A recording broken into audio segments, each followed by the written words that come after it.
So and in between these two groups there is a wide gap. Okay, means capitalists enjoy the life and workers are exploited. Production for profit. In capitalism, they promote the profit, means the main motive is to earn more and more profit by hook or by crook.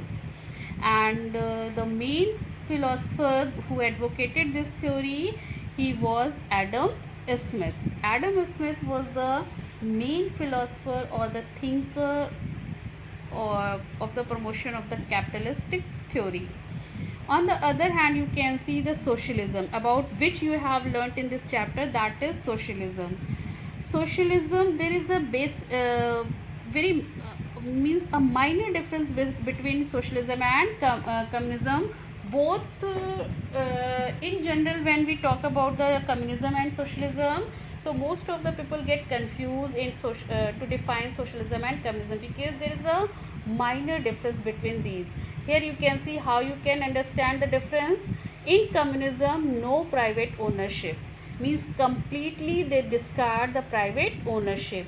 In socialism, on the other hand, you can see in socialism they give limited private, means they support limited private ownership, means few individuals can hold the money, can hold the wealth and can invest, but most of the industries should be under the control of government. What is the second difference between these two? Here there is no government, means there is the control of the policies under the government itself. Here in this what they say, that the government and private entities, some factories or industries or should be opened by the government, means public, and some industries could be private.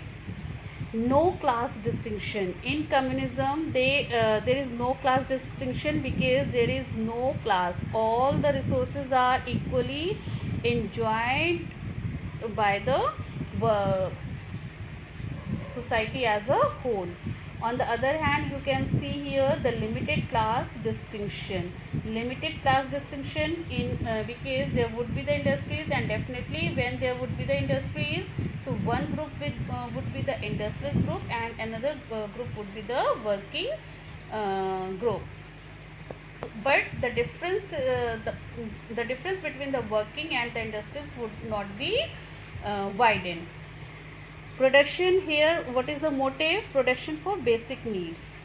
Here what is the motive? Production for societal needs, means to fulfill the demands of the society, society people. And here the thinker or the philosopher who introduced the communism, that is Karl Marx. And here the person who introduced the idea of socialism, that is Charles Fourier. This is the difference between socialism and communism, and this is totally different from communism and socialism. These are the features of the capitalism. Now here I have shown some maps of the countries, few countries having communist countries and having capitalist countries. So here you can see beta these China, Vietnam, North Korea, Cuba, Laos, these are countries those who are holding the communist form of government. And here you can see on the other side, you can see these are the countries holding the capitalist countries. These are known as a capitalist country, like Britain, France, USA, Japan, Canada. All these are the capitalist country.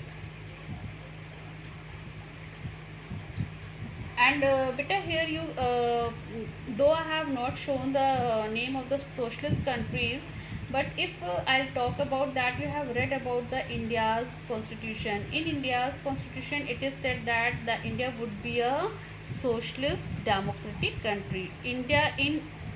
For India, our constitution says that India would be a socialist country where most of the property would be owned by the government itself, and the profit would be shared equally on the basis of the contribution of members of the society. Means there would not be big difference between rich and poor. Means the country or the government will try uh, to make to fill up the gap, wide gap between the rich and poor. Unlike India, there are many other countries where the country constitution itself asks for the formation of socialism. So for today's, this is the here I am ending this. Your first unit of this chapter is over here. Till here you will go through with the reading of the chapter, and where you will be unable to understand, you can ask in your class when we will go for the online class. That time you can discuss your doubts. Okay, and what I'll give some questions as an assignment, that also you will complete in your fair notebooks with the help of your textbook and my lecture videos, the slides where I have explained those concepts. Basically the questions are based on those concepts itself.